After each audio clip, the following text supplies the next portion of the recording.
በርካታ ጨዋታዎች ናቸው የሚደረጉት። ነገር ግን አርሰናል 4 ሰዓት ተኩል ላይ ጨዋታውን ቀድሞ የሚያስጀምር ነው የሚሆነው። እኛም የአርሰናልን ጨዋታ ወደ እናንተ እናደርሳለን። የዛሬን ጨዋታ በዋና አልቢተርነት ቶኒ ሃሪንግተን ሲመሩት፣ በቪዲዮ አሲስታንስ ሪፈርነት ደግሞ ጄምስ ቤል ይገኛሉ። አርሰናል ከብሬንፎርድ በኤሜሬትስ ስቴዲየም ማይክል አርቴታ ከቲያትሪውስ የሚያደርጉትን ጨዋታ ወደ እናንተ ዘን እንቀርባለን። እስከ መጨረሻው አብራችሁን ስለምትቆዩ ከልብ አድርገን እናመሰግናለን። መልካም ጊዜ። አርሰናሎች በኑኖ ማዱኬ በኩል እያስጨነቁ ይገኛሉ። በደጋሚ አርሰናሎች ቤን ዋይት ለኑኖ ማዱኬ አሪፍ ኳስ ሰጠው ለቤን ዋይት ወደ ፔናልቲ ቦክስ። የጉድ ያለ ውዴት ወድራችሁ አድማጮቻችን፣ የቴስታ ኳስ፣ የግንባር ኳስ ሰሃሊ የሆነው ማን ቢሆን ጥሩ ነው?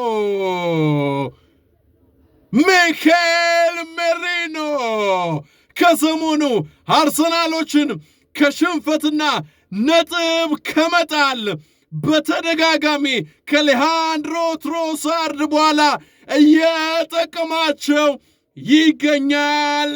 የቴስታ ኳስ ሳሊው ሚኬል ሜሪኖ 1-2 ተቀባበሉ።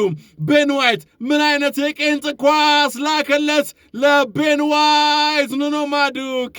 ከዛ ቤን ዋይት ኳሷን ወደ ፔናልቲ የላካትን ኳስ ደግሞ ሚኬል ሜሪኖ በቴስታ ወተፈው። 1-0 አርሰናሎች። አርሰናል ዛሬ በርካታ ተጫዋቾችን እያሳረፈን የሚገኘው ምክንያቱ ደግሞ ከፊት ለፊት ቦክሲንግ ዴይ የበዓል ሰሞን ጨዋታዎች አሉ። ይህም ደግሞ በተደጋጋሚ ጉዳት እየገጠማቸው ለሚገኙ ለአርሰናል ተጫዋቾች አደጋ ስለሚሆን ዋና የሚባሉ ቡካዮ ሳካ፣ ኢዜ ትልቅ ተጫዋቾች እረፍት እየተደረገላቸው ይገኛል። ብሬንፎርዶች በሌላ አቅጣጫ በድጋሚ ሌላ የማዕዘን ምት አግኝተዋል። የማዕዘን ምቱ ሊሻማ ነው። የማዕዘን ምቱ ተሻማ። የተሻማው አግዳሚ ነው፣ ራያ ነው። ምን አይነት ኳስ ነው? ፓፓ ምን አይነት ኳስ ነው? አርሰናሎችን ጫና ውስጥ፣ አርሰናሎችን ግለት ውስጥ ሊከት የሚችል ግብ መሆን የሚችል ኳስ። ዴቪድ ራያ አንዳንዴ ይቀብጣል፣ አንዳንዴ ያብዳል እንጂ ቡድንን እኮ በተደጋጋሚ ከባድ ከሆኑ አደጋዎች ነው ደጋግሞ የሚያድናቸው። ምን አይነት ግብ ጠባቂ ነው ዴቪድ ራያ። መደበኛው 90 ደቂቃ ተጠናቆ ቶኒ ሃሪንግተን የባከነ 6 ደቂቃ ሰጥተዋል።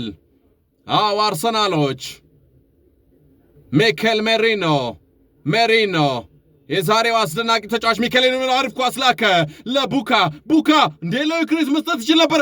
ቡካዮ አልፏል። ገብቷል አሉ። የጉድ ያለው የተወደዳችሁ አድማጮቻችን፣ ቡካዮ ሳካ ደ ብላክ ዳይመንድ ቢስተው ግን ለዮክሬሽ ሰጥቶ ዮክሬሽ በአግባቡ ወደ ግብነት መቀየር የሚችለውን ኳስ አመከነ ያስብለው ነበረ።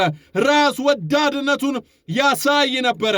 ነገር ግን ሜሪኖ የላከለትን ኳስ መታው። የመታውን ኳስ ኬለር ነክቶት ነበረ። ነገር ግን ከግብ አልታደገውም። ከእጁ በልጦበታል። ከእጁ ጥንካሬ፣ የኳሱ ጥንካሬ በልጦበት አልፎ እንደምንም ብሎ ሄዶ ኳሷን ከመስመር ሳታልፍ ለማውጣት መኩሮ ነበረ። ነገር ግን በማለፉ ሳቴ ጮዋል። ጎሉ ገብቷል በሚል ቶኒ አሪንግተን በመንፋታቸው ግቡ ጸደቀ።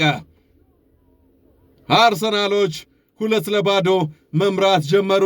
ነገር ግን ቡካዮ ሳካን ግን በተደጋጋሚ የራስ ወዳድነት በእውነት ይህን ኳስ እሱ ከሚሞክረው ይልቅ ግልጽ ለቪክተር ዮክሬሽ መስጠት የሚችለው ኳስ ነበረ። ቢስተው ቅድም እንዳልኳችሁ ቢስተው ቀጥታ የሚወቀሰው ቀጥታ የሚሰደበው እሱ ራሱ ነበረ። ነገር ግን እድለኛ ሆኖ ግቡ ተቆጠረ፣ ተረፈ። ቡካዮ ሳካ 2-0 ባለቀ ሰዓት አርሰናሎች ከዚህ በኋላ ምንም አይፈጠርም፣ አበቃ፣ ተጠናቀቀ፣ ደቀቀ።